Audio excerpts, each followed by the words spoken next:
Today I'm going to give you loads of ideas if you're buying a present for a photographer for Christmas. Now the problem with buying a present for a photographer is that they've probably already got it. We are gear addicts and we like to buy all of the kit that we need and probably more than the kit that we need. But with a little bit of snooping, you can find out what they've got and what they're missing and what present would work really well. There are links for everything I'm going to tell you about in the description below to help you get those presents and to speed up that process and make it as effortless as possible. Now they are affiliate links and they should now be international, so it shouldn't matter where you are on the planet. If you are wanting for it to be a surprise, you might have to do a little bit of snooping in their camera bag or drawer or wherever they keep their camera kit. Or you might even have to ask them to take you out on a photo walk. And actually, this is the best way to find out about what they have and what they need. And if you do go out with them on a photo walk, you'll be sure to build up those brownie points as well. So kudos to you. Now, before we start, there is one thing that you need to know, and that is photography is expensive, but you can get little gifts that make all of the difference. So the first thing to do is to work out your budget. If it's an unlimited budget or in the thousands of dollars, pounds, euros, or whichever currency you use, there's nothing better than buying them a new lens. And Bex, if you're watching, there is a link in the description below to what I want for Christmas. Anyway, if you do want to splash out and get them a new lens, the first thing is to work out what they're using at the moment and what they're missing. If you can get into where they keep their cameras, check out the lenses they have. If they just have one lens for the camera, this is good as you can buy any lens with a bigger millimeter number on it or with a lower millimeter number on it and they'll be happy. I say this because normally if you only have one lens, it's normally the kit lens, so you do have a lot of scope outside the kit lens. For instance, if they do have one lens, it might look a little bit like this, or a little bit like this. So if you get them a lens that looks like this, or like this, they will be happy. You do need to make sure it fits their camera though, and Amazon does have a compatibility selector.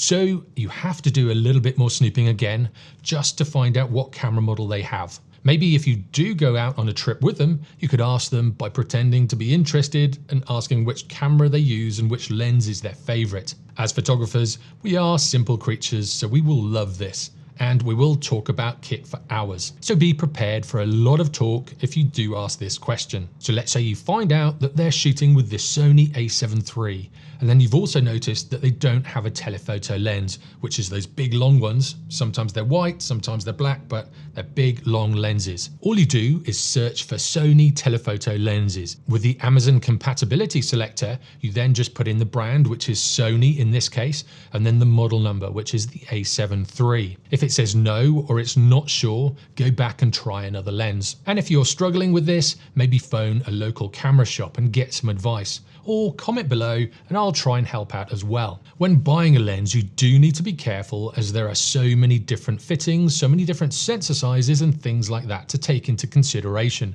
But if you do get it right, you'll have all of the brownie points for the foreseeable future. So it is a high risk, high reward present. And if you keep the receipt, you can always return it if it is the wrong one. But hey, it's the thought that counts. If your budget is a little less than unlimited, you may not get as many brownie points, but you can still get some cool things that will help. And these come in the form of accessories. One idea is to check to see what bag your partner has, if any. If they don't have any, that's perfect. If they do, you want to get the opposite bag to what they have. If they have a backpack like this, you want to get them a side pouch a little bit like this. And vice versa. If they have a side pouch like this, then get them a rucksack like this. We as photographers can never have too many bags, so whichever one we don't have, that's probably the one that's going to be on our wish list. A side pouch is great if you don't have many lenses, or for those times where you might want to go out and shoot with minimal kit. I use one of these when I go out for street walks and I don't want to take my rucksack with me. It gives me easy access to all of the accessories that I might need in that day. And because it's so small, it just hangs on the side as opposed to having a huge rucksack on my back. And if you are thinking about buying a rucksack, this is normally when they have too much kit or the bag that they've got already doesn't accommodate all the stuff that they've got. The next accessory to think about is a camera strap.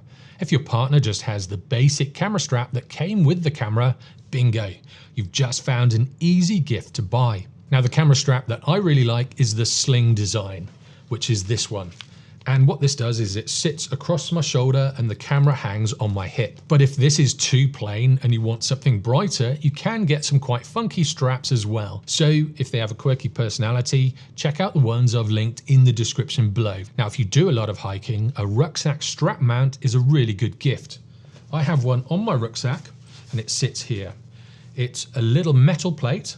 This then sits on your shoulder and you can attach the camera to it easily. This does seem like a lot of money for what it is, but it's actually a fantastic design and does the job so well that it's well worth it. When you are hiking, it's important to have your camera handy so you can get to it quickly, and this is the perfect item for that. The camera is there on your shoulder, and if you see something you want to photograph, you just take it straight off this clip and you're ready to go. Now, if you are on a really tight budget, I just buy them some socks. These are really cool ones, and when they sit down, it's a subtle way of them saying what they do and basically telling everyone that they're a photographer. If you have a bit more of a budget, maybe get them a drone. These are great gifts nowadays and they're relatively cheap. Drones are fantastic for getting really different shots without the hassle of hiring a helicopter or hiking to really far out places. Now, I have the DJI Mini 2, which is this one, and you can see it's tiny, and these even all fold up, so it gets even smaller and you can just fit it into a small corner in your bag. This one can actually take some great photos as well. They're so easy to fly and they definitely have that wow factor as gifts go. If the person that you're buying this gift for is always complaining about cold hands, there are some gloves that you can get with removable fingertips. This will give them the opportunity to keep the gloves on and be able to press all of those buttons and little dials on the backs of their camera. So if you do want some peace and quiet, but they complain that it's too cold to go out and shoot, get them some of these and then send them on their way. Now, these next ones are probably the most boring ones, but they are very practical. And these are memory cards and hard drives. They will always come in handy though, so if you are really struggling to buy them a present, you could get them one of these. Again, you just need to make sure that the right memory cards for the camera or the right hard drives that work with the computer system that they have. Again, us photographers will be happy with most things that you buy us, and extra storage is always welcomed. A tripod is another good gift if they don't already have one. These range from around about $20 right through to $2,000 and more. But whatever you do, don't get the cheapest ones. They're really plasticky and they'll probably be laughed at by other photographers. But seriously, if you are thinking about buying a tripod, you need to spend around about $80 to $100 at least and get a decent one that will last. I have listed below 3 that I recommend from around about $80 right through to about $400. So there's a few different options depending on your budget. Now, if the worst comes to the worst and you still can't find anything, or they seem to have every single thing that I've listed, just ask them what they want. They will be sure to tell you exactly what they want and what they need. And just remember, as photographers, our wants and needs lists can be a little bit on the extensive side and a little bit on the expensive side. Whatever your budget, there is a gift that you can afford, and they will appreciate anything you get them, especially if it's linked to their hobby. And if they don't appreciate what you get them, it's probably time to trade them out for a better model. And like I've already said, all of the links are in the description to make it as easy as possible for you to shop this Christmas. And by using these links, you'll be helping me out as well, which in turn keeps this channel going.